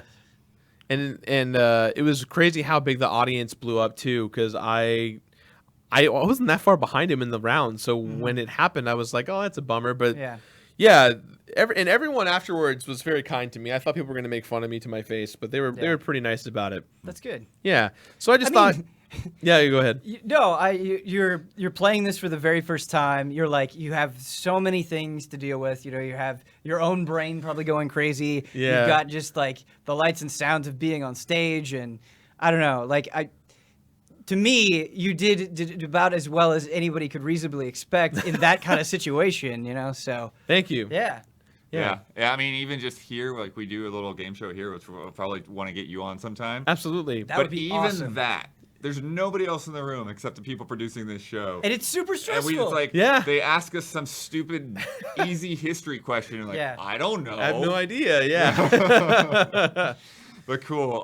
So yeah, we are going to reset a little bit. We're going to do this live friend code, and so Ben and I will take a little bit of a break, and Damiani will bring in some other fun people. But I just want to say before we move on, Yeah. like thank you not only for coming here and being on our show and Yeah. sharing impressions and just talking about games, Yeah. but I think it's awesome coming and being like, hey, this is how I felt during this big event, and just that transparency and honesty I think is really nice. Oh, So, no, thank you guys for yeah. having me. Yeah, Yeah. I really appreciate it. It's really great getting everyone's take on the show. You know, there's like a lot of different perspectives of just this a little weird E3. Yeah, I think at the end of the day, right, we all love playing games. We all love talking about games, and I think we just get so caught up in the minutia of like, oh man, I have to play everything. I have to have a Absolutely. feeling or an emotion, and it's like, well, I think now that we can step away, it's like, well, let's appreciate our time. Let's talk about why these games are so fun. Yep, Cool. definitely.